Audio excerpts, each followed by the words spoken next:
Isang mapagpalang araw po sa bawat isa sa inyo, mga minamahal naming tagapakinig. Muli na naman po tayong magsasama-sama sa isang kwentong aantig sa ating mga puso. Isang salaysay na susubok sa ating pananaw tungkol sa pag-ibig at sakripisyo.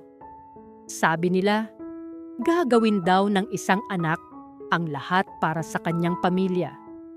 Isasakripisyo ang sariling kaligayahan para lamang madugtungan ang buhay ng mga taong pinakamamahal niya. Pero paano kung ang kapalit ng sakripisyong iyon ay ang pagbebenta mo, hindi lang ng iyong serbisyo, kundi ng iyong buong pagkatao? Hanggang saan ang kayang ibigay ng isang pusong nagmamahal? Halina't pakinggan natin ang kwento ni Liwayway sa unang kabanata ng Ang Ating Bukang Liwayway.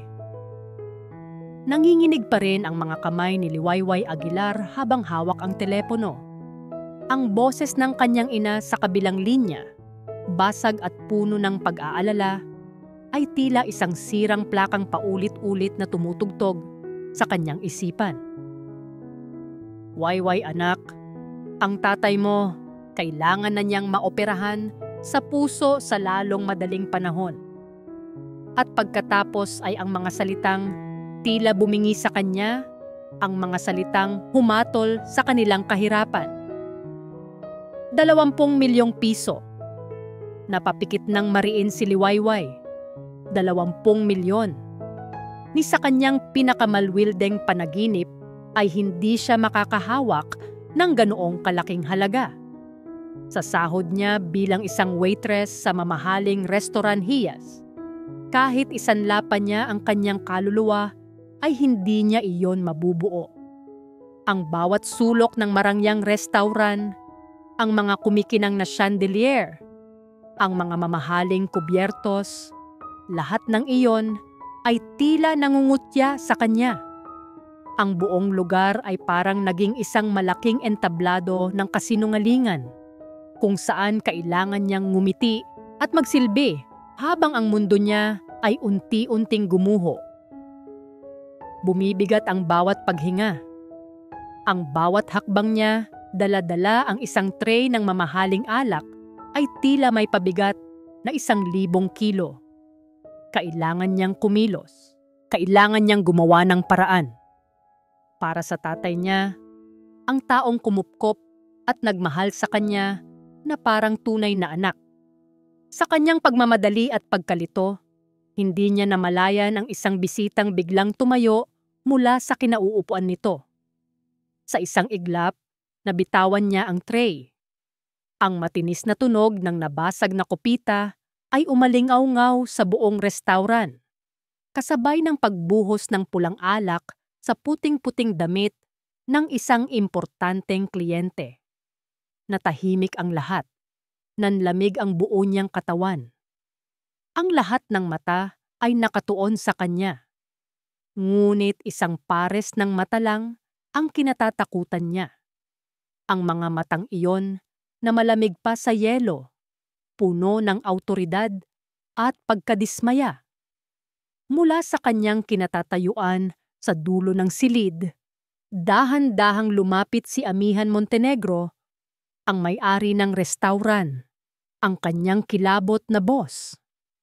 Ang bawat hakbang nito ay may bigat, nagpapatahimik sa bawat bulungan. Tumayo ito sa harap niya. Ang matangkad nitong figura ay tila isang aninong lumalamon sa lahat ng natitirang pag-asa sa kanyang dibdib. Hindi ito sumigaw. Mas malala pa roon. Bumulong ito sa isang tinig na siya lang ang nakarinig, ngunit sapat na para durugin ang kanyang pagkatao. Hindi ko kailangan ng mga empleyadong palpak, Miss Aguilar. Sa opisina ko, ngayon din. Walang emosyon, walang awa. Tila isang sentensya iyon na hindi na mababago. Habang naglalakad siya patungo sa opisina ni Amihan, pakiramdam niya ay dinadala siya sa bibitayan. Ang mabigat na pintuan na gawa sa kahoy ay nagsara sa likuran niya. at ang katahimikan sa loob ay mas nakakabingi kaysa sa ingay sa labas. Ang opisina ni Amihan ay refleksyon ng kanyang pagkatao. Malawak, moderno, minimalist, at malamig. Nakaupo ito sa likod ng malaking mesa. Ang skyline ng syudad ang kanyang backdrop. Sa loob ng ilang minuto, hindi ito nagsalita. Hinayaan lang siya nitong tumayo roon, basang-basa sa kahihiyan at takot. Nang sa wakas ay magsalita ito. Ang boses nito ay kalmado, ngunit may talim. May problema ka ba, Miss Aguilar? Hindi siya nakasagot. Anong sasabihin niya? Nagumuho ang mundo niya? Na kailangan niya ng milagro? Dahil ang klase ng pagkakamali na ginawa mo kanina, pagpapatuloy nito, ay hindi katanggap-tanggap. Alam mo kung magkano ang nawala sa atin ngayong gabi dahil sa isang palpak na empleyado. Tumulo ang mga luha ni Liwayway. Hindi na niya kaya. Patawad po, sir. Hindi na po mauulit. May iniisip lang po ako. Tumayo si Amihan at dahan-dahang umikot sa mesa, papalapit sa kanya. Sa bawat hakbang nito, mas lalong bumibilis ang tibok ng puso niya sa takot. Huminto ito sa mismong tapat niya, napakataas, napakalakas. Amoy na amoy niya ang mamahalin nitong pabango. Ang pamilya mo? Tanong nito. At nagulat si Liwayway kung paano nito nalaman. Tumingin ito sa kanya ng diretso sa mata. Alam ko ang problema ng tatay mo, Liwayway. Alam ko kung magkano ang kailangan ninyo. Natigilan siya. Paano? Inilahad nito ang isang folder sa ibabaw ng mesa.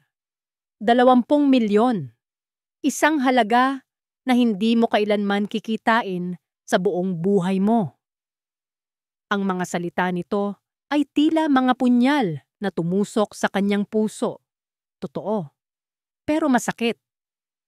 Pero, sabi nito, at may kakaibang kislap sa mga mata nito. Maaari ko iyong ibigay sa'yo. Lahat ng iyon. Bukas na bukas din. Isang sinag ng pag-asa ang sumilay sa puso ni Liwayway. Tumingala siya. Ang mga matay puno ng hindi makapaniwalang tanong. Teka, talaga po, sir? Anong kailangan kong gawin? Gagawin niya ang lahat. Maglilinis, magtatrabaho ng walang bayad. Kahit ano. Ngumiti si Amihan sa unang pagkakataon, ngunit hindi iyon isang ngiting masaya. Iyon ay isang ngiting tila may pinaplano. Isang ngiting nagpapakita ng kapangyarihan.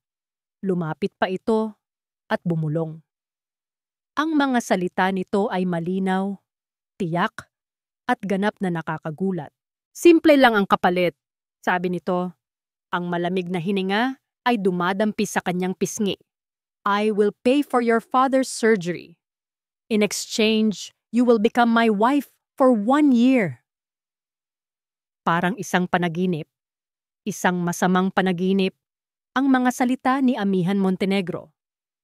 Asawa? Siya? Para sa isang taon? Ang isipan ni Liwayway ay tila tumigil sa pag-andar.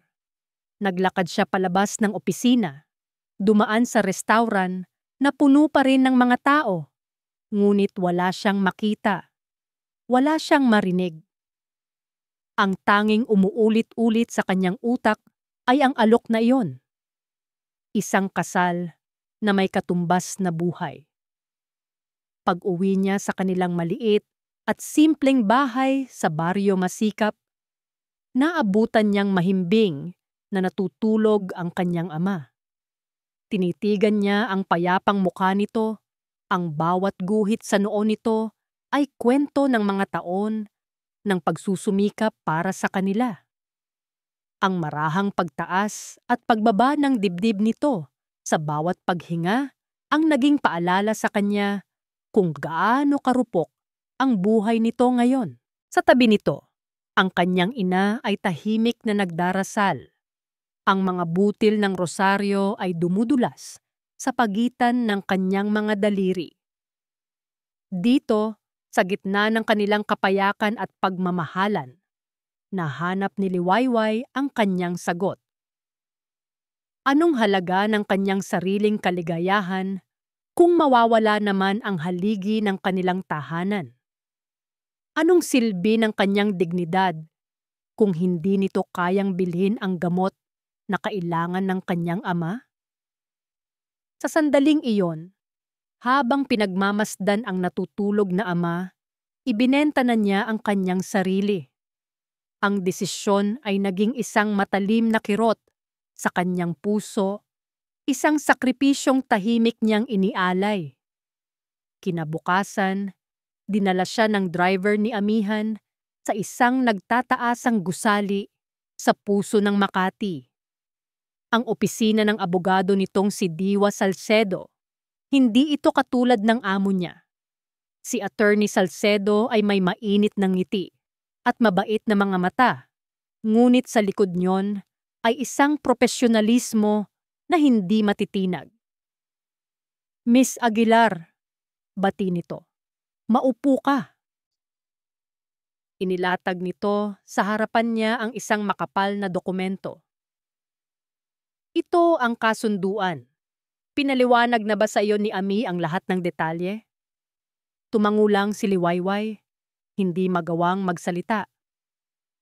Basahin mong mabuti, sabi ng abogado sa mahinahong tinig. Para maging malinaw, ito ay isang legal na kasal, ngunit may mga kondisyon. Una, ang kasal ay tatagal lamang ng eksaktong 1 taon. Pagkatapos noon, ito ay mapapawalang bisa. Pangalawa, walang anumang romantikong ugnayan o damdamin na dapat mabuo. Ito ay isang transaksyon lamang. Pangatlo, hindi mo maaring pakialaman ang personal na buhay ni Mr. Montenegro. At ganoon din siya sa iyo, maliban sa mga pagkakataong kailangan ninyong humarap sa publiko bilang mag-asawa. Ang bawat salita ay tila isang kadenang ipinupulupot sa kanya. Isang transaksyon. Iyon lang ang tingin sa kanya. Isang produkto na may presyo. At ang pinakamahalaga, dagdag ni Diwa, ang mga matay seryoso. Kumpidensyal ang lahat ng ito. Walang sino man, lalo na ang pamilya mo, ang pwedeng makaalam ng totoong dahilan ng kasal na ito. Nanginginig ang kamay niya ng abutin ng ballpen. Sa isang pirma, ang kanyang kapalaran ay naisulat na. Pagkatapos noon, isang text message ang natanggap ni Attorney Salcedo. Tumango ito sa kanya. Na-transfer na ang 20 milyon sa account ng ospital. Gusto niyang umiyak sa tuwa dahil ligtas na ang kanyang ama. Ngunit gusto rin niyang humagulgol sa pait dahil sa kapalit niyon. Mula sa opisina ng abogado, hindi na siya umuwi. Dinala siya ng sasakyan sa isang lugar na tila palasyo, Villa Amihan. Isang mansyon na napapalibutan ng matataas na pader at isang malawak na hardin. Pagpasok niya, ang sahig na gawa sa marmol ay kumikinang. Ang mga kasangkapan ay elegante, at ang katahimikan ay nakakabingi. Ang ganda niyon ay malamig, walang buhay, walang init ng isang tahanan. Sumalubong sa kanya si Amihan. Suot ang isang simpleng itim na shirt at slacks, ngunit ang aura ng kapangyarihan ay nandoon pa rin. Maligayang pagdating sa bago mong tirahan, sabi nito nang walang kabuhay-buhay. Ang kwarto mo ay sa kaliwang wing. Ang sa akin ay sa kanan. May sarili kang banyo at walk-in closet. Huwag kang papasok sa teritoryo ko nang walang pahintulot. Iyon lang, walang tour, Walang pagpapakilala, isang listahan lang ng mga patakaran. Pumasok si Liwayway sa silid na itinuro nito. Mas malaki pa yon kaysa sa buong bahay nila. May isang king-sized bed, mga mamahaling kurtina, at isang pinto papunta sa isang balkonaheng tanaw ang hardin. Isang ginintuang hawla. Nang gabing iyon, sa unang pagkakataon, nagsalo sila sa hapunan sa isang napakahabang lamesa na sapat para sa 20 tao. Tanging ang tunog ng kanilang mga kubyertos ang maririnig. Ang bawat subo ni Liwayway ay tila walang lasa. Hindi siya makatingin ng diretso sa lalaking nasa kabilang dulo ng mesa, ang kanyang asawa sa papel. Pagkatapos ng hapunan, tumayo si Amihan. May kinuha ito sa kanyang bulsa at walang seremonyang inihagis sa ibabaw ng mesa. Isang itim na credit card. Dumulas iyon sa makintab na kahoy at huminto sa mismong tapat ni Liwayway. "Iyan ang allowance mo," sabi ni Amihan. Ang boses ay malamig at walang anumang emosyon. "Matuto kang kumilos na parang isang ginang Montenegro. May party tayong pupuntahan bukas ng gabi." Ang sumunod na araw ay isang ipu-ipo ng pagbabago para kay Liwayway. Maaga pa lang, isang personal stylist na ipinadala ni Amihan ang dumating sa villa. Dinala siya nito sa pinakamagarbong mga butik sa syudad. Mga lugar na dati ay sa mga bintana lang niya tinititigan. Ang isang Montenegro ay dapat laging mukhang elegante, sabi ng stylist, habang pinagsusukat siya ng iba't ibang damit. Pakiramdam ni Liwayway ay isa siyang manika. Binihisan, minakiupan, inalisan ng sariling pagkatao. Ang simpleng si Wayway ay dahan-dahang tinatabunan ng imahe ng isang ginang Montenegro. Ang mga kamay niya ay nanlalamig habang hawak-hawak ang credit card na ibinigay ni Amihan. Ang bawat tapik sa makina ay tila isang paalala na ang lahat ng ito, ang mga damit, ang sapatos, ang bagong ayos na buhok, ay hindi kanya. Ito ay bahagi ng kasuotan para sa kanyang pag-arte. Nang gabing iyon, pagbaba niya sa engrandeng hagdanan ng villa, natigilan si Amihan sa pag-inom ng alak.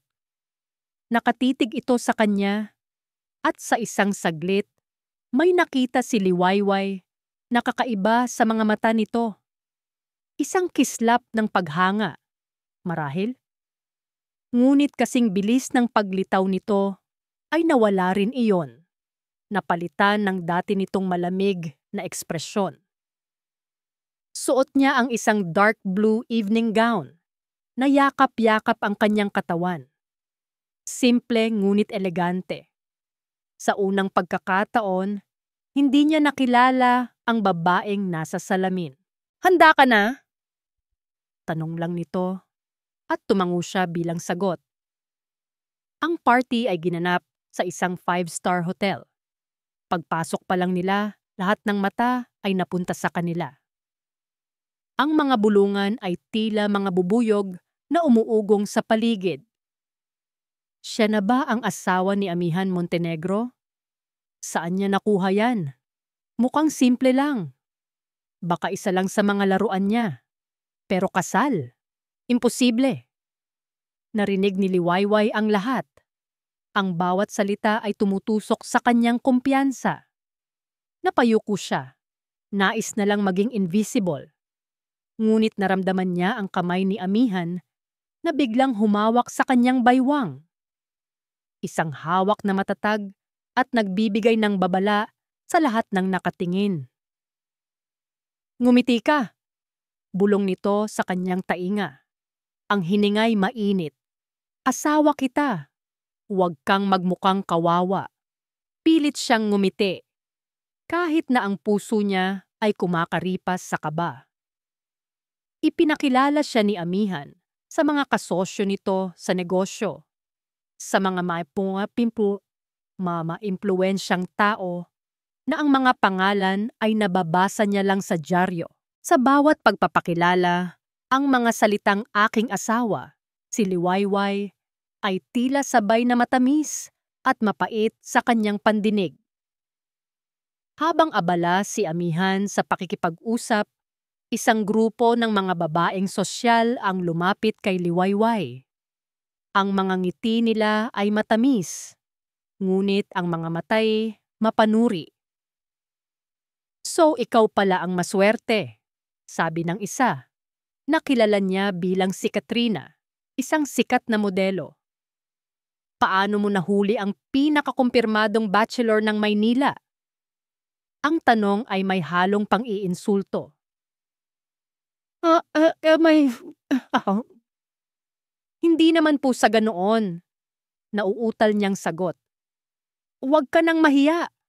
Sabi naman ng isa pa, "Lahat kami dito ay gustong malaman ang sikreto mo. O baka naman, mayaman din ang pamilya mo?" Bago pa man siya makasagot, isang tinig ang pumutol sa usapan. "Ang sikreto niya?" Sabi ni Amihan na biglang lumitaw sa likuran niya. Inakbayan siya nito. "Minahal niya ako ng hindi dahil sa pera ko. Isang bagay na hindi ninyo kayang gawin." Ang mga babae ay natigilan. Ang kanilang mga pekeng ngiti ay naglaho. Biglang tumugtog ang isang malamyos na musika. Bago pa man makapag-react si Liwayway, hinila na siya ni Amihan papunta sa gitna ng dance floor. "Anong ginagawa mo?" bulong niya, naguguluhan. "Trabaho." Simpleng sagot nito.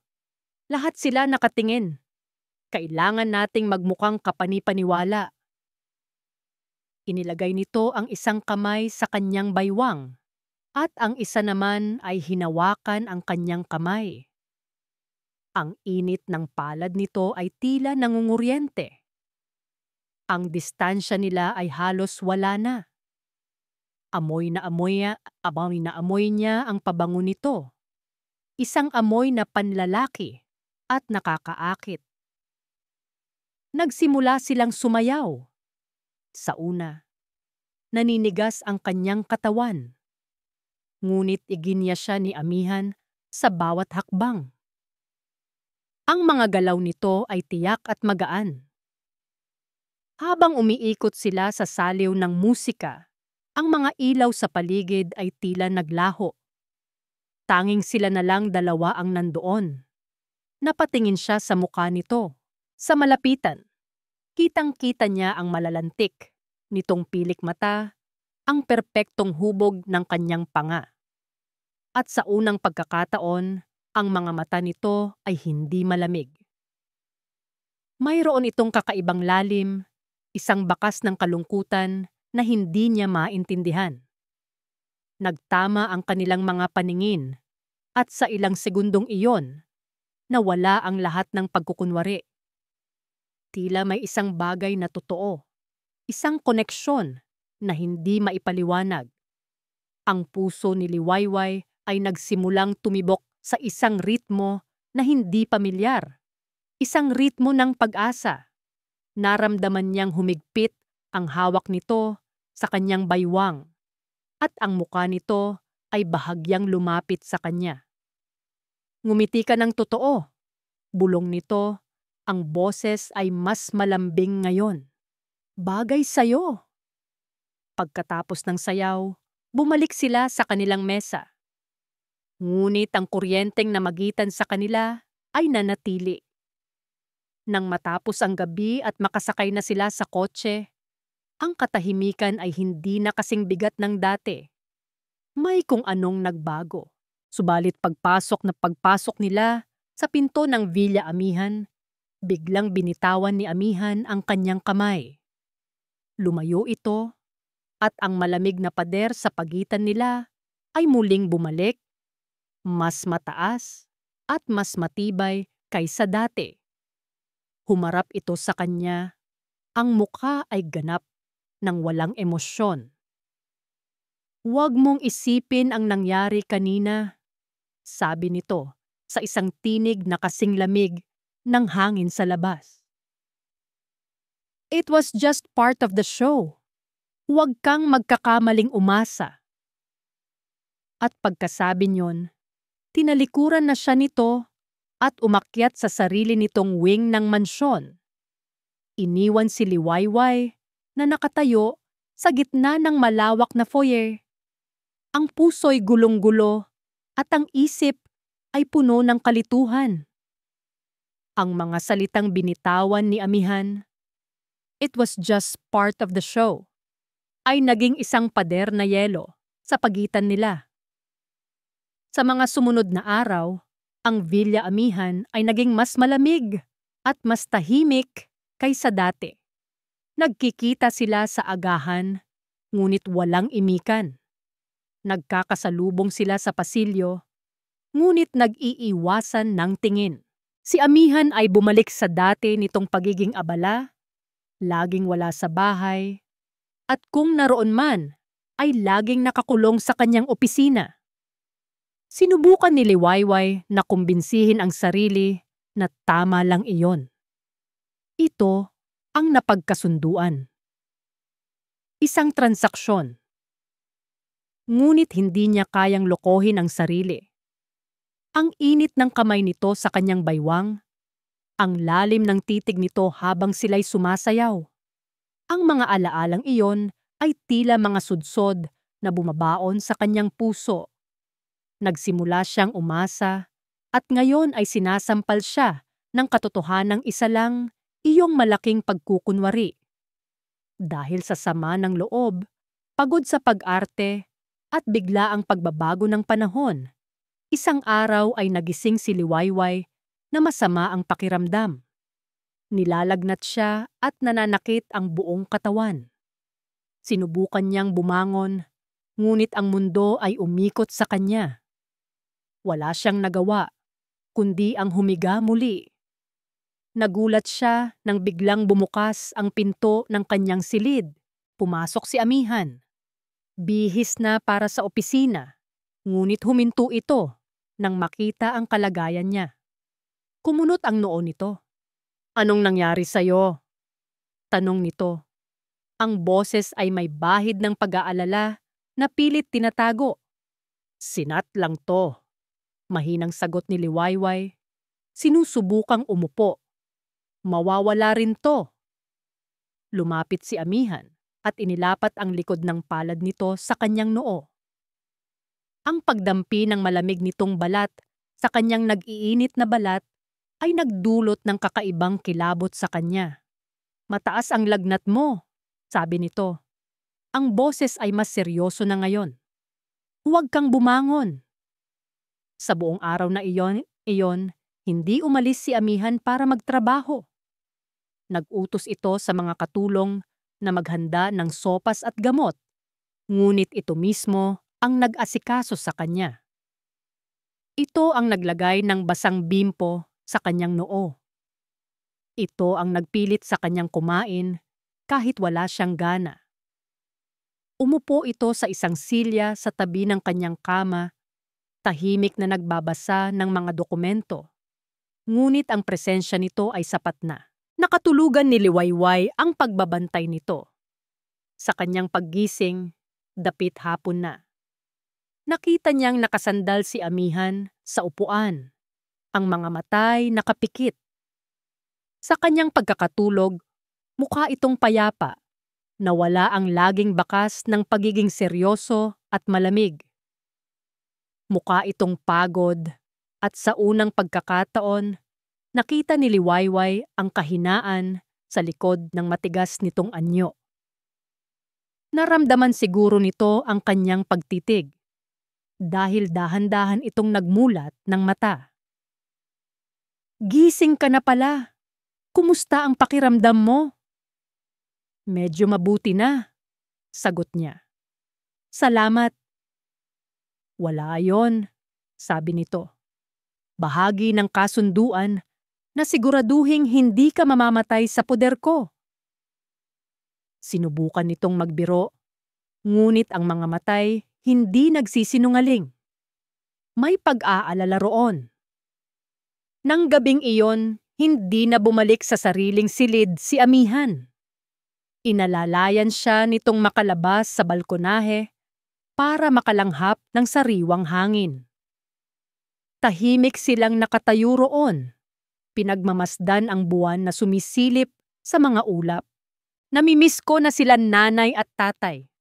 Biglang nasabi ni Liwayway, ang boses ay basag. Hindi na niya napigilan ang lungkot. Hindi umimik si Amihan. Ngunit naramdaman niya ang marahang paghawak nito sa kanyang balikat. Isang simpleng kilos, ngunit puno ng kahulugan. Doon na bumuhos ang kanyang mga luha. Umiyak siya para sa kanyang pamilya, para sa kanyang sitwasyon, para sa kanyang naguguluhang puso. Humarap si Amihan sa kanya. Inangat nito ang kanyang baba gamit ang daliri nito, pinapaharap sa kanya. Sa ilalim ng mapusyaw na liwanag ng buwan, ang mga mata nito ay kumikinang. Dahan-dahan nitong pinunasan ang kanyang mga luha gamit ang hinlalaki nito. Masyado kang maraming iniisip. Bulong nito. Ang boses ay malambing at halos hindi marinig. You're too much trouble, Liwayway. At bago pa man niya maintindihan ang ibig sabihin yon, dahan-dahang inilapit ni Amihan ang mukha nito sa kanya. Ang mundo ay tila huminto. Ang tanging naririnig niya ay ang malakas na kabog ng sarili niyang dibdib. At pagkatapos, naramdaman niya ang malambot at mainit na labi nito sa kanyang mga labi. Isang halik.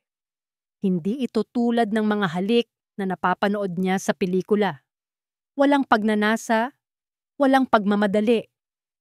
Iyon ay isang halik na malambing, nag-aalangan, puno ng isang emosyon na hindi niya mapangalanan. Tumugon siya, ipinikit ang kanyang mga mata, at sa sandaling iyon, hinayaan niya ang sariling maniwala na ang lahat ay totoo. Ngunit kinabukasan, ang init ng sandaling iyon ay biglang napalitan ng nagyayelong katotohanan. Nagising si Liwayway na may ngiti sa labi. Ang alaela ng halik ay nagdulot ng kakaibang saya sa kanyang puso. Bumababa siya para mag-agahan, umaasang makikita si Amihan. Umaasang may magbabago na sa pagitan nila. Ngunit ang nakita niya sa sala ay isang eksenang dumurog sa lahat ng kanyang pag-asa. Nakatayo roon si Amihan, nakatalikod sa hagdan, at sa harapan nito, nakapulupot ang mga braso sa leeg nito, ay isang babaeng napakaganda. Isang modelo na madalas niyang makita sa mga magasin. Nagtatawanan sila, ang kanilang mga katawan ay magkadikit. At pagkatapos sa harap mismo ng kanyang mga mata, hinalikan ng babae si Amihan sa labi. Hindi ito umiwas. Natigilan si Liwayway sa kinatatayuan niya. Ang ngiti sa kanyang labi ay naglaho. Ang puso niya, na ilang oras lang ang nakalipas ay puno ng pag-asa, ay biglang nabiyak. Napansin ni Amihan ang kanyang presensya. Tumingin ito sa kanya, at sa mga mata nito, nakita niya ang isang panandaliang pagkagulat at pagsisisi. Ngunit agad iyong napalitan ng isang malamig at walang pakialam na maskara. Tila sinasadya nitong ipakita sa kanya ang eksena. Tila sinasabi nitong ang nangyari sa kanila kagabi ay isang pagkakamali na kailangan nitong burahin. Hindi na niya hinintay ang anumang paliwanag. Tinalikuran niya sila. Ang mga luhang nagbabadyang tumulo ay pilit niyang pinipigilan. Umakyat siya pabalik sa kanyang silid. Ang bawat hakbang ay isang pasakit. Mula sa ibaba, narinig niya ang boses ni Amihan na nagsalita sa babae. Tara na, bago marinig ang pagsara ng pinto. Naiwan si Liwayway, mag-isa sa kanyang ginintuang hawla. Yakap-yakap ang kanyang sarili habang ang puso niya ay paulit-ulit na dinudurog ng katotohanan. Ang unang halik na nagbigay sa kanya ng pag-asa ay siya ring unang nagdulot sa kanya ng matinding dusa. Isinara ni Amihan ang pinto ng kanyang kotse ng may puwersa. Ang malakas na kalabog ay umaling-awngaw sa loob ng garahe. Sinuntok niya ang manibela. Isang malutong na mura ang kumawala sa kanyang bibig. Ang imahe ni Liwayway sa tuktok ng hagdan. Ang sakit, ang pagkabigla, ang pagtataksil sa mga mata nito ay tila isang litratong nakatatak sa kanyang isipan. Damn it! Bulong niya sa sarili. Isa siyang gago. Alam niya iyon. Matapos ang halik nila sa balkonahe, isang bagay sa loob niya ang natinag. Sa kauna-unahang pagkakataon sa loob ng maraming taon, naramdaman niyang bumukas ang isang pinto sa kanyang puso na matagal na niyang isinara at kinandado. Ang kahinaan at pag-asa sa mga mata ni Liwayway ay tila isang liwanag na tumagos sa kanyang madilim na mundo. At natakot siya. Natakot siya sa pakiramdam na iyon. Ang pag-aalaga sa kanya habang may sakit. Ang pag-amin nito na namimiss nito ang pamilya. Ang paraan kung paano ito tumugon sa kanyang halik. Lahat ng iyon ay mapanganib. Dahil ang pag-asa ay simula ng pagkabigo. Ang pagmamahal ay simula ng sakit. Iyon ang aral na itinuro sa kanya ng nakaraan. Kaya ginawa niya ang tanging alam niyang paraan para protektahan ang sarili. Ang saktan muna ito bago pa siya ang masaktan. Tinawagan niya si Cassandra, isang modelo na matagal nang nagpaparamdam sa kanya. Isang taong alam niyang walang kahulugan. Isang palamuti. Isang panakipbutas. Sinadya niyang dalhin ito sa villa. Sinadya niyang makita sila ni Liwayway. Ito ay isang malupit at duwag na paraan para itayo muli ang pader sa pagitan nila. Ngunit nang makita niya ang sakit sa mga mata nito, hindi kasiyahan ang naramdaman niya, kundi pagsisisi. Isang matinding pagsisisi na tila lason na kumakalat sa kanyang sistema. Pagdating niya sa kanyang opisina sa Montenegro Corp, sinubukan niyang ibaling ang atensyon sa trabaho. Ngunit kahit ang mga numero sa spreadsheet ay tila nagiging mukha ni Liwayway. Napasabunot siya sa sariling buhok. Ano ba ang ginagawa sa kanya ng babaeng iyon? Sir? Isang boses ang pumutol sa kanyang pag-iisip. Ang sekretarya niya. May bisita po kayo. Wala po siyang appointment, pero nagpipilit po siyang makita kayo. Sabihin mo wala ako. Walang gana niyang sagot. Sinabi ko na po, sir. Pero sabi niya, pangalanan ko raw po si Mahalina Reyes. Sa pagkarinig ng pangalang iyon, nanigas si Amihan sa kanyang kinauupuan. Ang lahat ng hangin ay tila hinigop mula sa kanyang baga, Mahalina. Isang pangalan mula sa nakaraan na matagal na niyang ibinaon. Ang pangalan ng babaeng minahal niya ng buong buo. Ang pangalan ng babaeng sumira sa kanya. Bago pa man siya makasagot, bumukas ang pinto ng kanyang opisina. Pumasok ito na parang walang nagbago. Si Mahalina Reyes, mas maganda pa kaysa sa alaala niya. Suot ang isang mamahaling business suit. Ang bawat galaw ay puno ng kumpiyansa at pang-aakit. Ang kanyang ngiti ay kasing tamis pa rin ng dati. Ngunit ngayon, alam na ni Amihan ang lason na itinatago sa likod niyon. Ami, mahal, sabi nito. Ang boses ay malambing. Long time no see. Anong ginagawa mo rito? Malamig na tanong ni Amihan. Ang bawat salita ay may bigat. Tumawa ito ng mahina at umupo sa silyang nasa tapat niya na parang pag-aari nito ang lugar. Ganyan mo ba sasalubungin ang iyong dating fiancé? Narinig ko ang balita. Mr. and Mrs. Montenegro. Nakakagulat. Hindi ko akalain na ang lalaking isinumpa ang pag-ibig ay magpapakasal din pala. Wala kang pakialam sa buhay ko, mariing sabi ni Amihan. Umalis ka na. Hindi pa ako tapos, sabi ni Mahalina. Ang ngiti ay nawala at napalitan ng isang mapanuring tingin. Alam mo, Ami, nag-research ako tungkol sa bago mong asawa. Liwayway Aguilar, isang waitress, mula sa isang mahirap na pamilya. Nakapagtataka, hindi ba? Isang bilyonaryo na nagpakasal sa isang nobody. Hinawakan ni Amihan ng mahigpit ang paperweight sa kanyang mesa. Pinipigilan ng sarili. Anong gusto mong palabasin, Mahalina? Simple lang, sabi nito, sumandal sa upuan. Alam kong peke ang kasal ninyo. Siguro may kinalaman ito sa lolo mo? Sa kanyang huling habilin? Kailangan mo ng asawa para makuha ang buong kontrol sa kumpanya.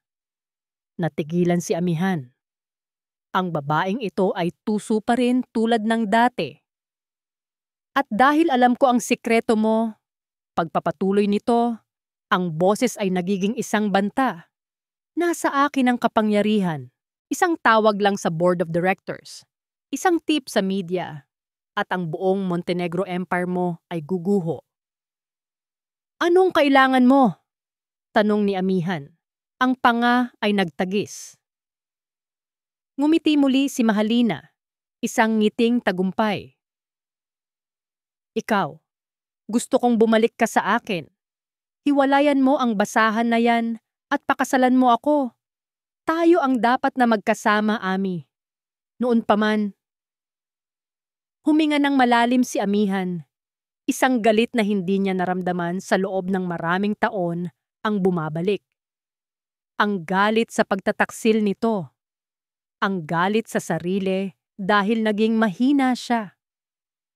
Nang hapong iyon, umuwi siya sa villa na may dalang bigat sa dibdib.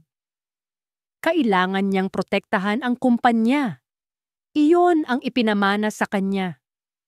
Ngunit sa unang pagkakataon, mayroon pa siyang ibang gustong protektahan. Si Liwayway. Pagpasok niya sa bahay, nakita niya si Liwayway sa hardin. Dinidiligan ang mga rosas. Ang likod nito ay nakaharap sa kanya. Ngunit ramdam niya ang bigat sa mga balikat nito. Naisip niya si Mahalina. Ang paraan kung paano nito minamaliit si Liwayway. Ang panganib na dala nito. At bigla, isang plano ang nabuo sa kanyang isipan. Isang masakit na plano, ngunit sa tingin niya ay iyon lang ang paraan. Hindi niya namalayan na lumapit na pala sa kanya si Diwa. Nakararating lang. May problema ba? Tanong ng kaibigan. Nagbalik na siya. Maikling sagot ni Amihan. Alam agad ni Diwa kung sino ang tinutukoy niya. Mahalina? Anong gusto niya? Lahat, sagot ni Amihan. Ang mga matay nakatuon pa rin kay Liwayway sa hardin. At gagamitin niya ang lahat para makuha iyon. Gagamitin niya si Liwayway. Habang pinagmamasdan nila si Liwayway, isang babaeng hindi nila inaasahan ang pumasok sa gate. Si Mahalina, na may dalang isang mamahaling paper bag, ay naglalakad nang may ngiti papunta sa hardin. Dire-diretso kay Liwayway. Oh, hi there! Masayang bati ni Mahalina kay Liwayway na nagulat. Ikaw siguro si Liwayway. I'm Mahalina, an old friend of Ami. I just came by to say hello to my favorite man.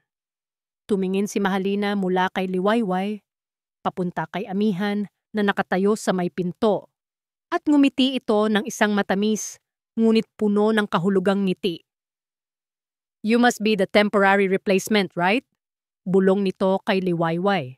Sapat lang para marinig ng dalaga. "Don't worry, honey. Amihan always comes back to me."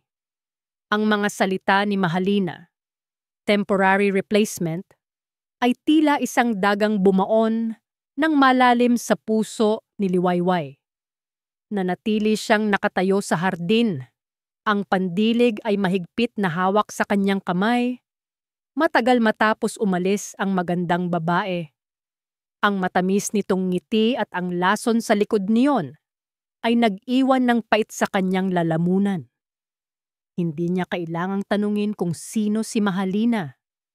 Nakita niya sa paraan ng pagtitig nito kay amihan at sa paraan ng pag-iwas ng tingin ni amihan.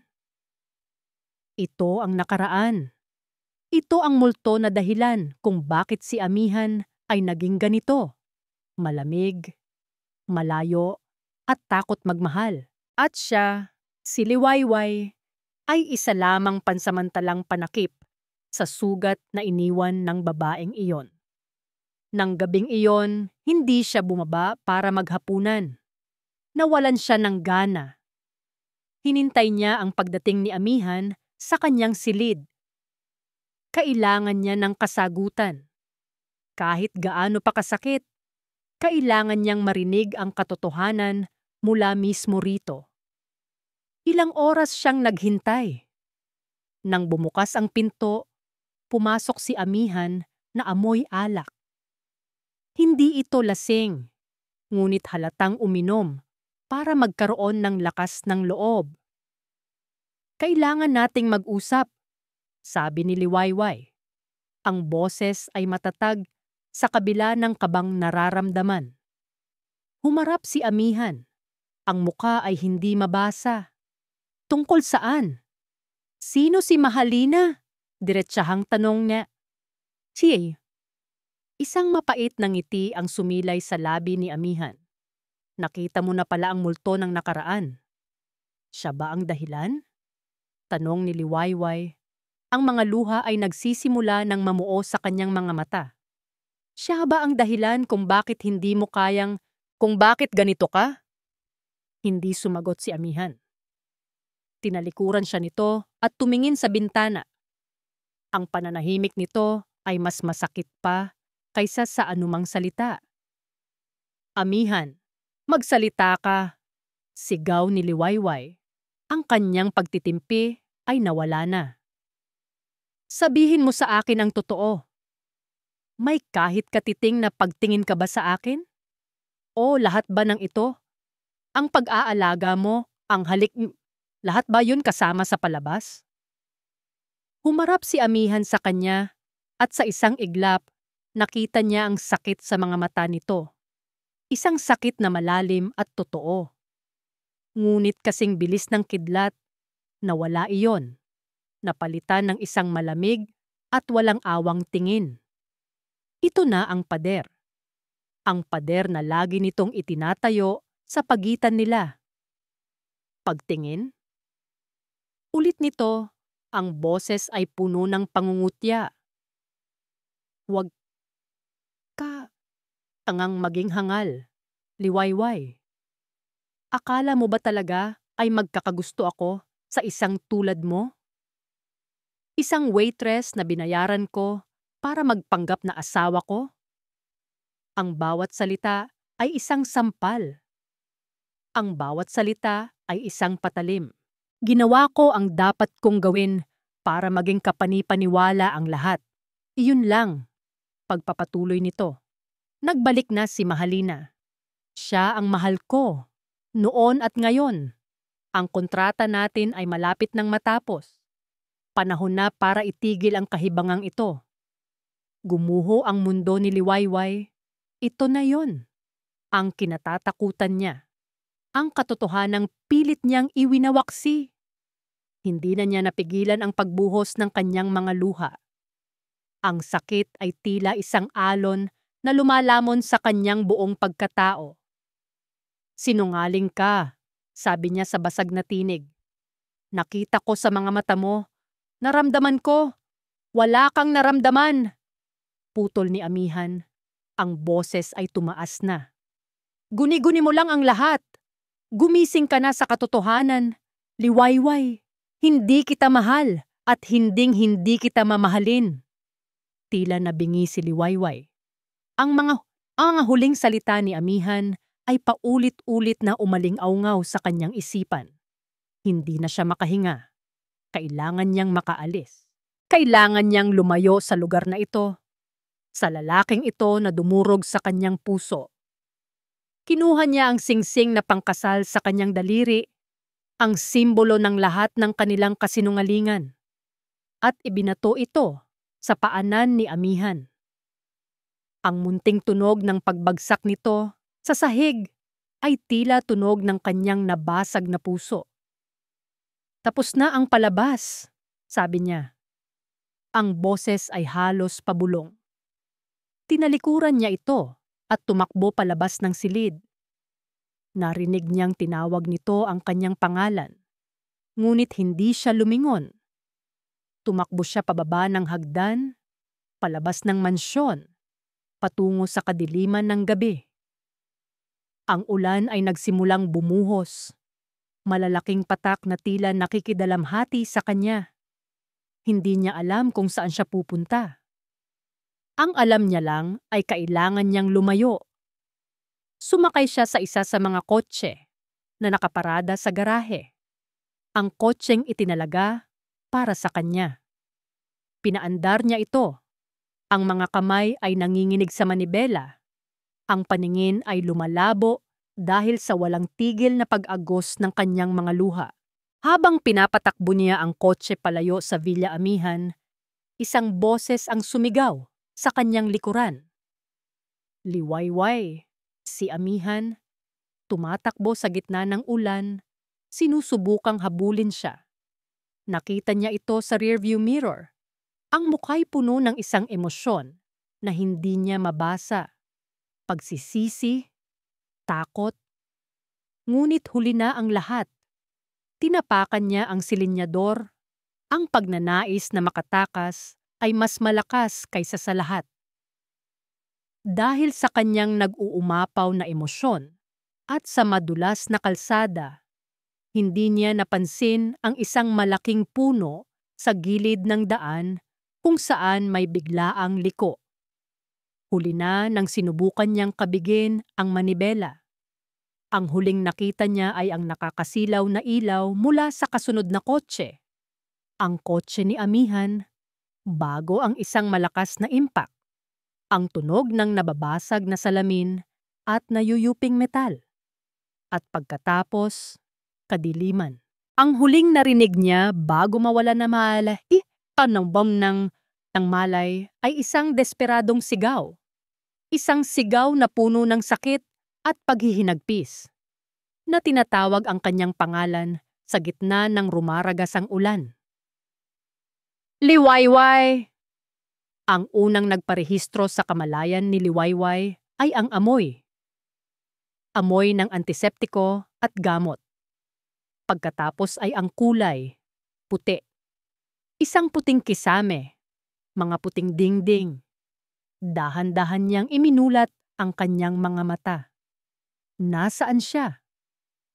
Sinubukan niyang bumangon, ngunit isang matinding kirot sa kanyang ulo at braso ang pumigil sa kanya. Napatingin siya sa kanyang katawan.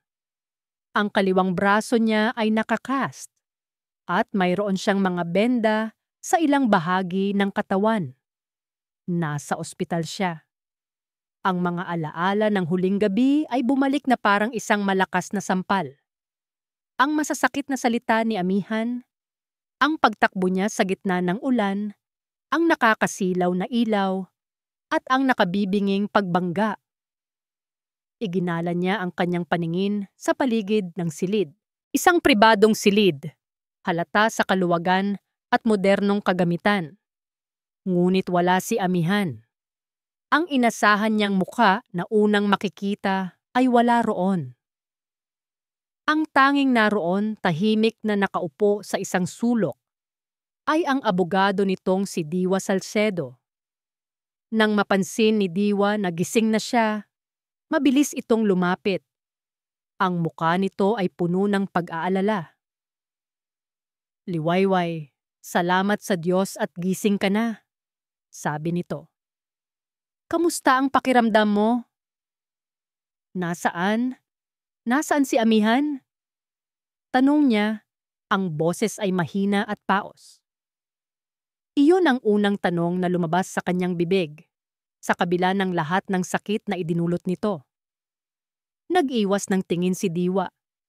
Isang senyales na hindi maganda ang isasagot nito. May inaasikaso lang siyang mahalagang bagay, pero pinasabi niya na sagot niya ang lahat ng gastusin mo rito. "Isang mahalagang bagay?" Ulit ni Liwayway. Isang mapait na tawa ang gustong kumawala sa kanya. Mas mahalaga pa kaysa sa kanya na halos mamatay kagabi. Siguro, ang mahalagang bagay na iyon ay may pangalang Mahalina. "Liwayway," nagsimulang magpaliwanag si Diwa, ngunit pinutol siya ni Liwayway. "Okay lang, attorney," sabi niya. Ang boses ay walang emosyon. "Naiintindihan ko.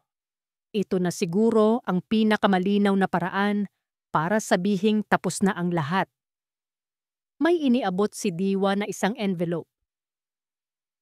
Ito, ang natitirang bayad sa kontrata at isang karagdagang halaga bilang danyos sa nangyari. Tinitigan ni Liwayway ang envelope. Pera.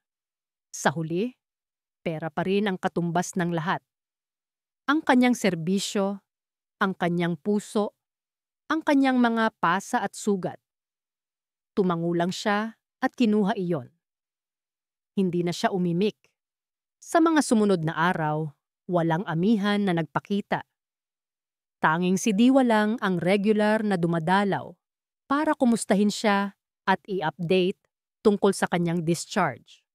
Sinabi nito na ang mga sugat niya ay hindi naman malubha at gagaling din kaagad. Isang umaga, pumasok ang isang doktor sa kanyang silid, isang babaeng may mabait na ngiti. "Good morning, Mrs. Montenegro. I'm here to discuss your final checkup results before you leave." "Aguilar na lang po, doktora." Mahinang pagtatama ni Liwayway. Ngumiti ang doktora. "Sige, Miss Aguilar. Overall, your recovery is excellent. Ang mga galos mo ay mabilis na naghihilom. Pero may isa pa kaming natuklasan during your routine full-body scan." Huminto ang doktora. Tila naghahanap ng tamang salita. Kinabahan si Liwayway. May malala pa ba siyang sakit? "Miss Aguilar," sabi ng doktora. Ang ngiti nito ay lumawak. "Congratulations! You're 6 weeks pregnant." Ang mga salitang iyon ay tila isang bombang sumabog sa tahimik niyang silid. Buntis? Paano? Kailan? At bigla, naalala niya ang isang gabi. Ilang linggo na ang nakalipas. Ang gabi pagkatapos ng party. Ang gabi na pareho silang nakainom ng kaunti. Ang gabi na ang pagkukunwar ay panandaliang nawala at hinayaan nilang lamunin sila ng isang emosyon na hindi nila pinangalanan. Isang pagkakamali, isang gabi na pilit nilang kinalimutan. Napahawak si Liwayway sa kanyang tiyan. Isang buhay. Isang buhay na nabuo mula sa isang kasinungalingan. Isang anak na hindi kailanman gugustuhin ng ama nito. Sa sandaling iyon, ang lahat ng sakit, galit, at pagkalito ay napalitan ng isang damdamin na mas malakas kaysa sa lahat. Ang pagmamahal ng isang ina. Ito ang anak niya.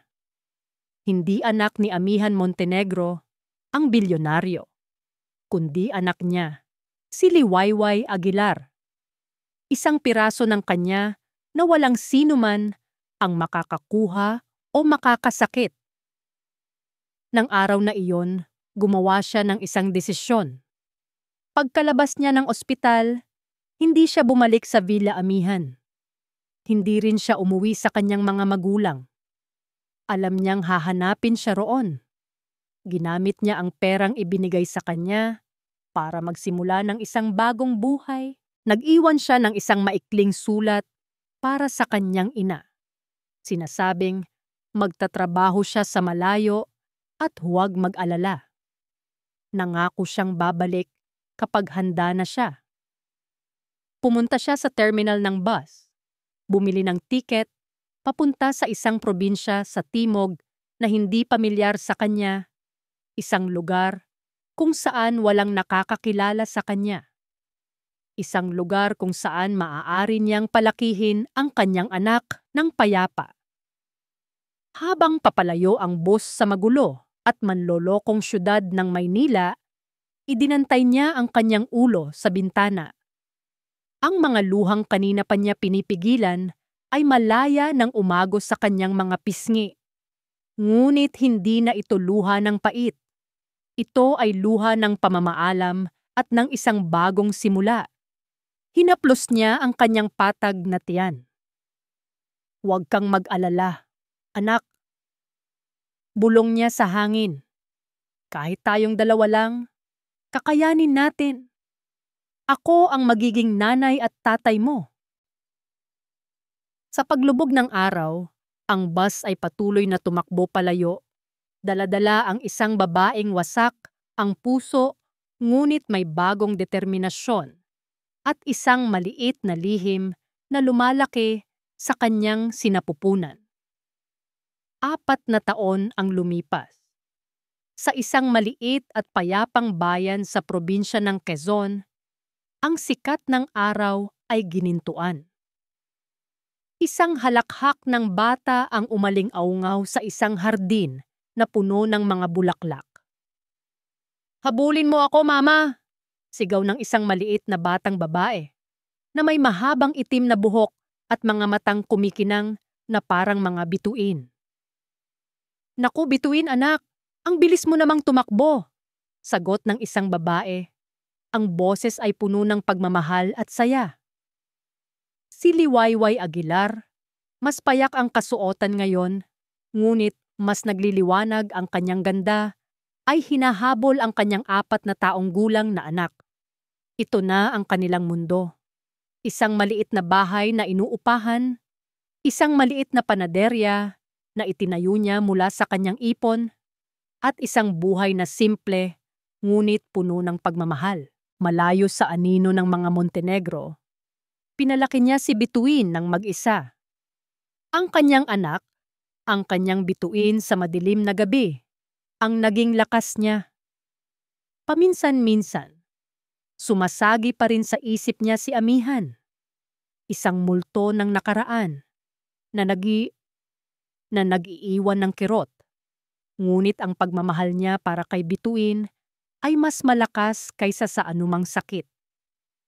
Samantala, sa Maynila, sa loob ng isang malamig at mamahaling silid, sa ospital, isang lalaki ang dahan-dahang nagmumulat ng kanyang mga mata.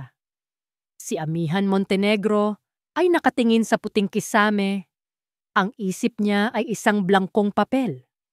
Naramdaman niya ang sakit sa kanyang ulo at ang bigat sa kanyang katawan.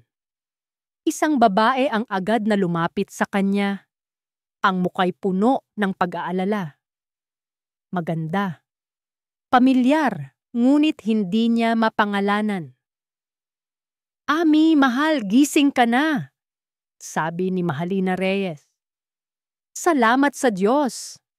Kumunot ang noo ni Amihan. "Sino ka?" Ang ngiti ni Mahalina ay naglaho.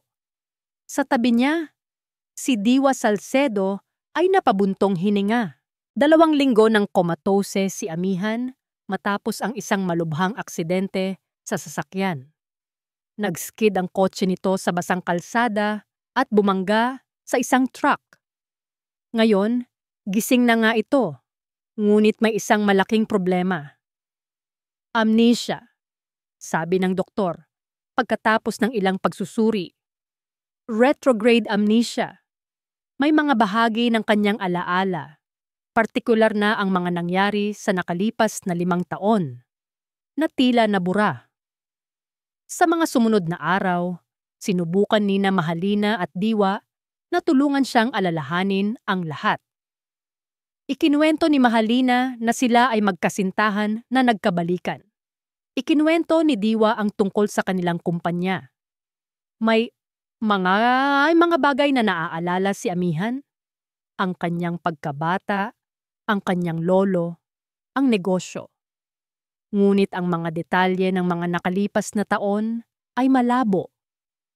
At may isang pakiramdam na hindi maalis sa kanya. Isang pakiramdam na may kulang. Isang malaking piraso ng kanyang pagkatao ang nawawala. Isang gabi, hindi siya makatulog. May isang muka na paulit-ulit na lumilitaw sa kanyang isipan kapag ipinipikit niya ang mga mata. Isang babaeng may malungkot, ngunit mabait na mga mata. Isang ngiti na tila kayang magpaliwanag ng buong kalangitan. Hindi niya ito mapangalanan, ngunit ang pakiramdam ng pagkawala ay sumisidhi sa tuwing nakikita niya ang mukhang iyon sa kanyang isip. Bumangon siya at kumuha ng isang lapis at papel mula sa bedside table. Hinayaan niya ang kanyang kamay na gumalaw ng kusa. Mga guhit, mga linya, mga anino. At sa loob ng ilang minuto, ang mukha mula sa kanyang panaginip ay nasa papel na. Tinitigan niya ang larawan. Sino siya? Bakit sa tuwing tinitingnan niya ito, ang puso niya ay tila kinukurot? Nang makalabas siya ng ospital, bumalik siya sa kanyang trabaho. Ngunit nagbago ang lahat.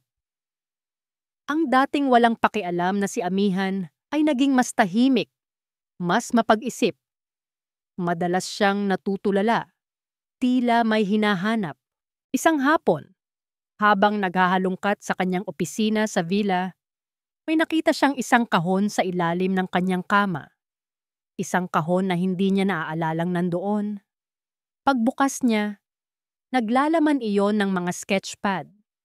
Binuklat niya ang mga ito at nanlamig siya sa kanyang nakita. Pahina-pahina, parehong mukha.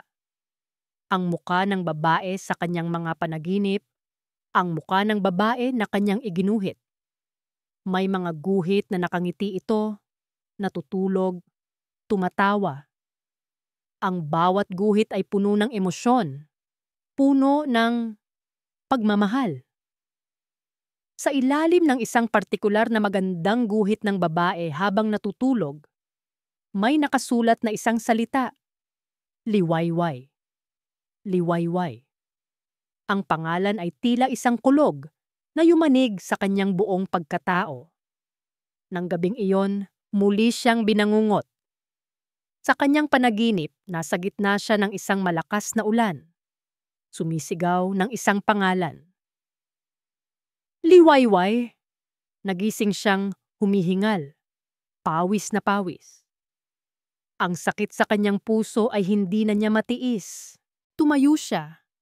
Kinuha ang isa sa mga sketchpad at nagtungo sa silid kung saan natutulog si Diwa. Napansamantalang tumutuloy sa villa para alalayan siya. Ginising niya ang kaibigan. Diwa, kailangan nating mag-usap. Nagising si Diwa, naguguluhan.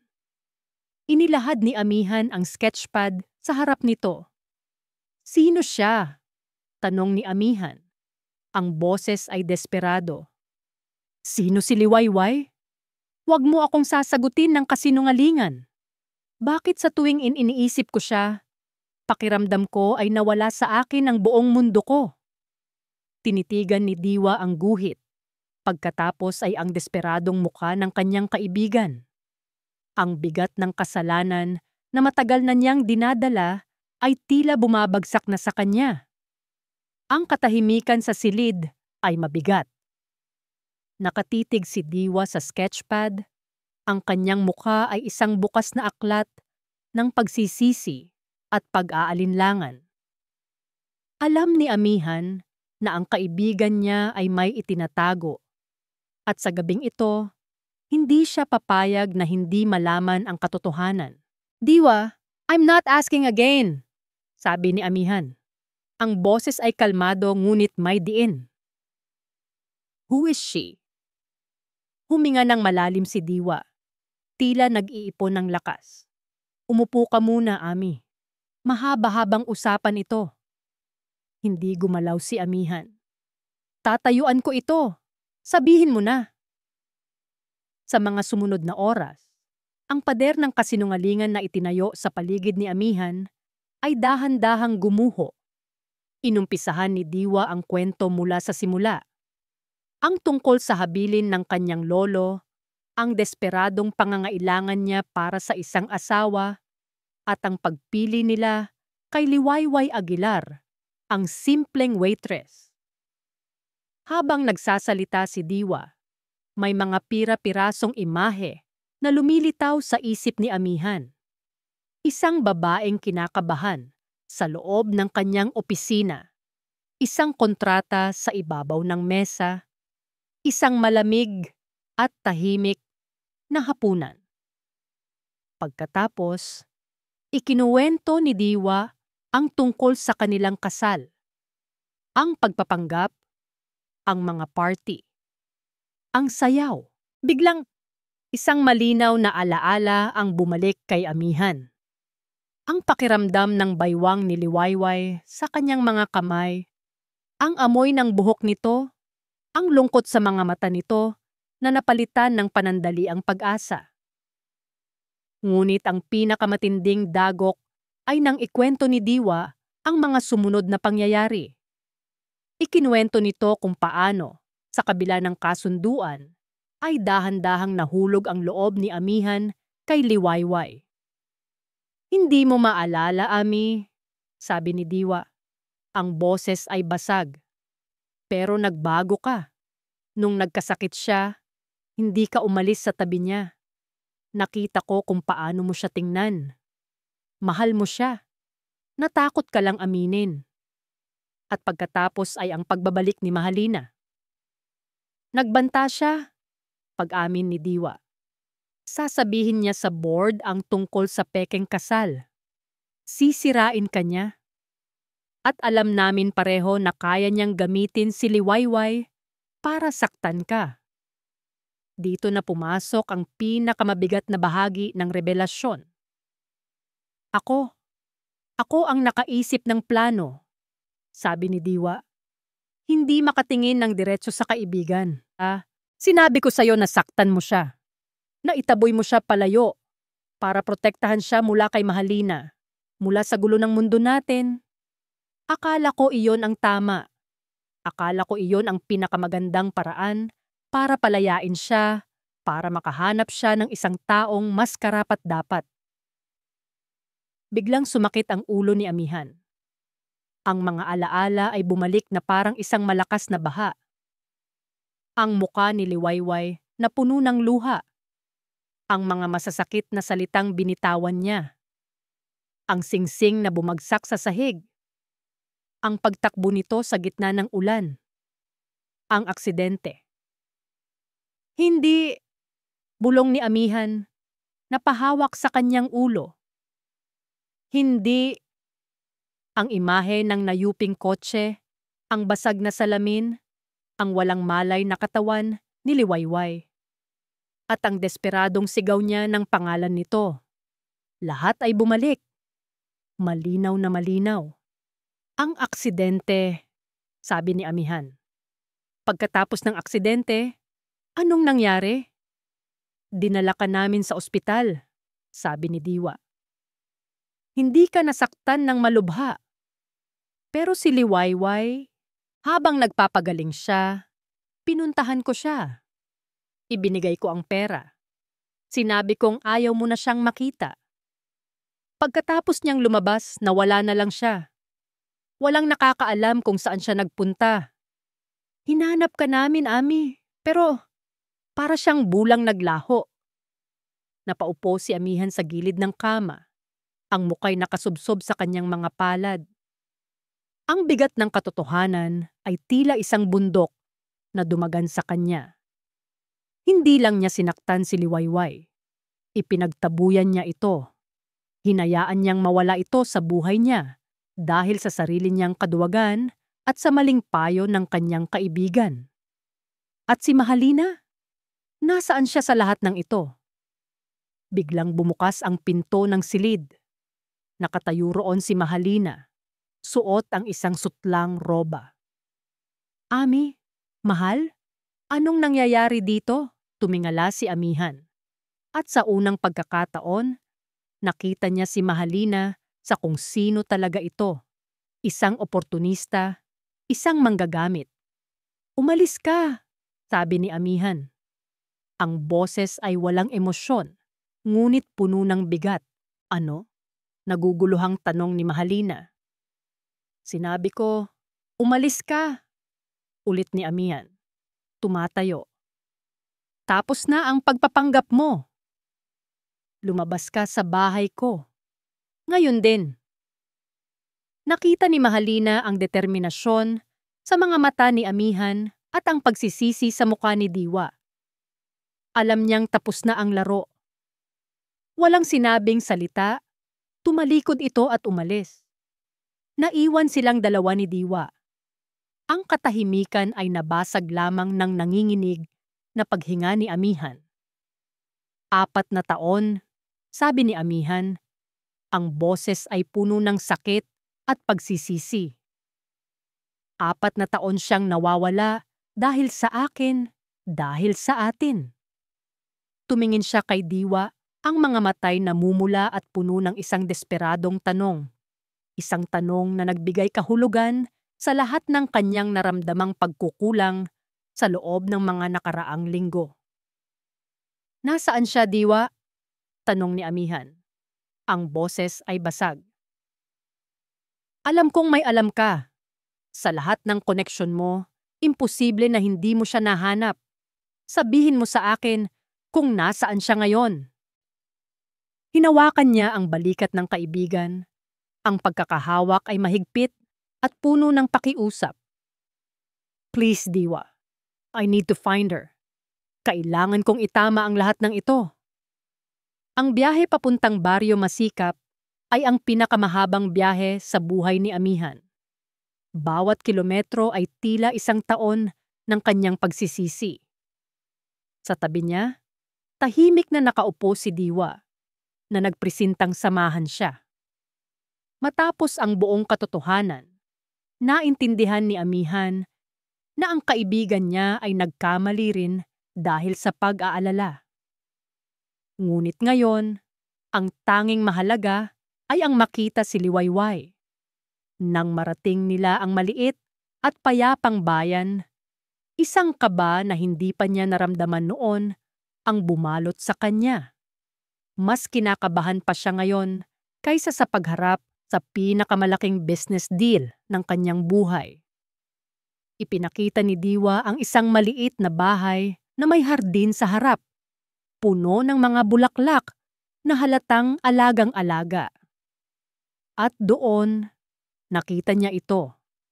Si Liwayway, nakasuot ng simpleng duster, nakatali ang buhok, at nakayapak habang dinidiligan ang mga halaman. Ngumingiti ito, isang ngiting totoo at payapa. Isang ngiting hindi niya kailanman nakita sa loob ng Villa Amihan. At sa tabi nito, isang maliit na anghel na may itim na buhok at pamilyar na mga mata ang masayang naglalaro. Nanigas si amihan sa kinauupuan. Ang bata. Tumigil ang pag-ikot ng kanyang mundo. Ginawa niya ang mabilis na kalkulasyon sa kanyang isip. 4 na taon. Ang aksidente. Ang sinabi ng doktor noon na hindi naman malubha ang lagay ni Liwayway. Ngunit walang sino man ang nagsabi sa kanya. Walang sino man ang nakaalam. Napahawak siya sa kanyang dibdib. Isang anak. Mayroon siyang isang anak. Ang 4 na taon na nawala ay biglang naging isang napakabigat na krus na kailangan niyang pasanin. Bumaba siya ng kotse. Ang mga binti ay nanginginig.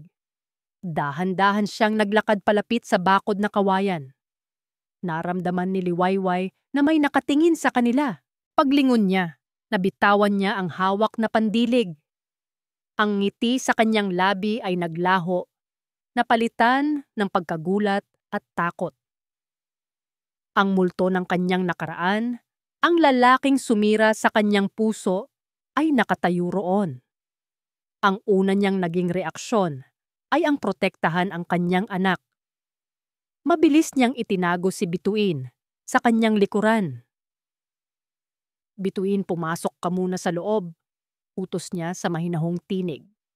Humarap siya kay Amihan, ang kanyang mga mata ay nagbabaga. Anong ginagawa mo rito? Paano mo kami nahanap? Walang salitang lumabas sa bibig ni Amihan. Ang mga mata nito ay nakatuon hindi sa kanya, kundi sa batang papasok sa bahay. Nakita ni Liwayway ang pagbabago sa mukha nito, ang pagkabigla, ang pagtatanong, at isang emosyon na hindi niya nakita kailanman. Ang matinding pagsisisi. Liwayway. Sa wakas ay nasabi nito, ang boses ay basag. Magpapaliwanag ako. Sa loob ng maliit nilang sala, ang tensyon ay halos nahihipo. Ikinuwento ni Amihan ang lahat, nang walang bawas, nang walang pagkukunwari. Ang tungkol sa pagbabanta ni Mahalina, ang maling plano nila ni Diwa para protektahan siya, ang kanyang kaduwagan, ang aksidente at ang pagkawala ng kanyang alaala. Habang nagsasalita ito, nakita ni Liwayway ang bawat emosyon sa mukha nito. Ang sakit, ang kahihiyan, ang katapatan. Hindi ito nagdahilan. Inamin nito ang lahat ng pagkakamali. Nang matapos ito, ang galit sa puso ni Liwayway ay dahan-dahang napalitan ng pagkaunawa. Hindi nito binura ang sakit, ngunit binigyan nito ng ibang kahulugan ang lahat. Hindi siya iniwan dahil hindi siya mahalaga. Iniwan siya dahil sa isang baluktot na paniniwalang iyon ang paraan para iligtas siya. Aanak ko ba siya? Tanong ni Amihan. Ang mga matay puno ng luhang nagbabadyang tumulo. Tumango si Liwayway. Sa sandaling iyon, gumuho ang lahat ng natitirang pader sa pagkatao ni Amihan Montenegro. Napayuko ito. Ang mga balikat ay nayanig sa isang tahimik na pag-iyak. Lumabas si Bituin mula sa silid. Marahil ay narinig ang pag-iyak. Lumapit ito kay Amihan. Mister, why are you crying? Tanong ng bata sa kanyang inosenteng tinig. Tumingala si Amihan, ang muka'y basang-basa ng luha. Ngumiti siya sa bata, isang ngiting puno ng sakit at pagmamahal. Dahil may nawala sa aking napakahalaga at ngayon ko lang ulit siya nakita. Dahan-dahan siyang lumuhod para maging kapantay ng bata. Ako si Ami, ang papa mo. Tumingin si Bituin kay Liwayway, na bahagyang tumango. Muling tumingin ang bata kay Amihan. Inilahad ang maliit nitong kamay at hinaplos ang pisngi nito. Papa, isang salita. Iyon lang ang kailangan para tuluyang mabuo at madurog ng sabay ang puso ni Amihan. Niyakap niya ang kanyang anak sa unang pagkakataon. Ang 4 na taon ng kawalan ay bumuhos sa kanyang mga luha. Niyakap niya si Bituin na tila doon nakasalalay ang kanyang sariling buhay. Nang mga sumunod na araw, hindi umalis si Amihan. Hindi siya namilit, hindi siya nanggulo. Nanatili lang siya sa isang maliit na inn sa bayan. Araw-araw, dumadalaw siya. Hindi para kay Liwayway, kundi para kay Bituin. Naglalaro sila, nagbabasa ng kwento, bumubuo ng mga alaala na ninakaw sa kanila ng panahon. Nakikita ni Liwayway ang katapatan sa bawat kilos nito. Ang paraan ng pagtingin nito kay Bituin ay puno ng dalisay na pagmamahal. Nakikita niya ang lalaking nakilala niya sa ilalim ng puno ng kamatsile noon, ang lalaking nag-alaga sa kanya noong siya'y may sakit. Dahan-dahan, ang sugat sa kanyang puso ay nagsimulang maghilom. Isang hapon, habang papalubog ang araw, inaya siya ni Amihan na maglakad sa dalampasigan. "Liwayway," sabi nito, ang boses ay seryoso. "Alam kong walang salita ang makakapagbura sa sakit na naidulot ko. At hindi ako narito para humingi ng kapatawaran dahil alam kong hindi ko pa iyon deserve." Huminto sila sa paglalakad. Humarap ito sa kanya. Ang mga mata ay puno ng sinseridad. "Narito ako para mangako," pagpapatuloy nito. "Panggako na gagawin ko ang lahat para maging karapat-dapat na ama para kay Bituin. At kung papayagan mo ako, kung bibigyan mo ako ng isa pang pagkakataon, gusto kong patunayan sa'yo na kaya kong maging lalaking karapat-dapat din para sa'yo."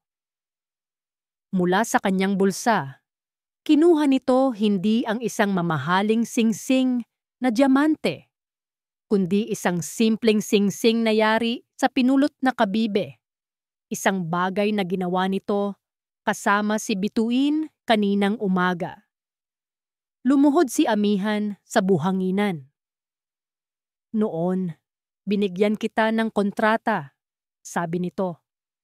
Ang boses ay nanginginig. "Ngayon, ibinibigay ko sa iyo ang puso ko. Walang kasunduan, walang limitasyon, walang pagpapanggap. Liwayway Aguilar, ang aking bukang liwayway, pakakasalan mo ba ako? Sa totoo lang, sa pagkakataong ito?" Tumingin si Liwayway sa lalaking nakaluhod sa harap niya, sa simpleng singsing na hawak nito, at sa kanilang anak na masayang naglalaro sa di kalayuan. Tumulo ang kanyang mga luha. Ngunit sa pagkakataong ito, luha ng saya at pagpapatawad. Tumango siya. "Oo, Amihan, oo." Ang kanilang kasal ay hindi ginanap sa isang grandeng katedral. Ito ay isang simpleng seremonya sa maliit na simbahan ng baryo masikap, na dinaluhan lamang ng kanyang mga magulang, si Diwa, at ilang malalapit na kaibigan.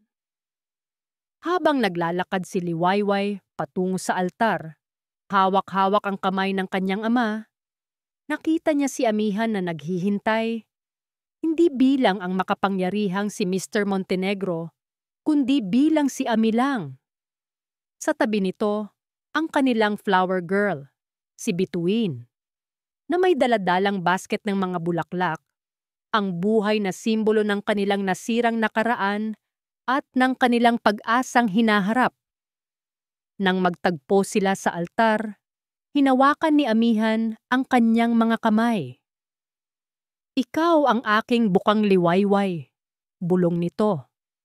"Ang liwanag pagkatapos ng pinakamadilim kong gabi." "At ikaw," sagot niya, "ang aking Amihan, ang hanging nagdala sa akin, pabalik sa tahanan." Sa harap ng Diyos at ng kanilang mga mahal sa buhay, ipinangako nila ang kanilang pag-ibig. Isang pag-ibig na sinubok ng kasinungalingan, pinaghiwalay ng takot, ngunit muling pinagtagpo ng tadhana at pinagbuklod ng isang bituin. Isang pag-ibig na hindi perpekto, ngunit totoo. At iyon, para sa kanila, ay sapat na. At dito po nagtatapos ang kwento nina liwayway, amihan, at bituin. Ang tunay na pag-ibig ay hindi nasusukat sa karangyaan o sa kawalan ng pagkakamali.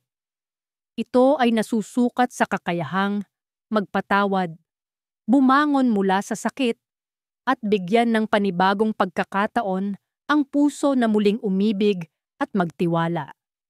Ang bawat isa sa atin ay may kanya-kanyang bukang liwayway na nanggumam na naghihintay pagkatapos ng madilim na gabi. Maraming salamat po sa inyong walang sawang pagsubaybay. Sana po ay nasiyahan at may napulot kayong aral sa kwento natin ngayong araw. Ano po ang masasabi ninyo sa paglalakbay nina Liwayway at Amihan? At anong klaseng kwento naman po ang gusto ninyong marinig sa susunod? I-comment nyo lang po sa ibaba. Hindi dito nagtatapos ang ating paglalakbay. Marami pa pong kwentong kasing ganda at mas puno ng aral dito sa aming channel.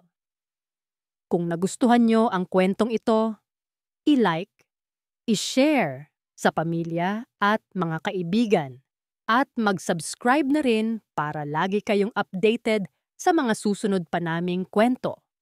I-click nyo ang notification bell para kayo ang unang makarinig kapag may bago kaming upload. Pagpalain po kayo ng Panginoon, kayo at ang inyong buong pamilya. Hanggang sa muli.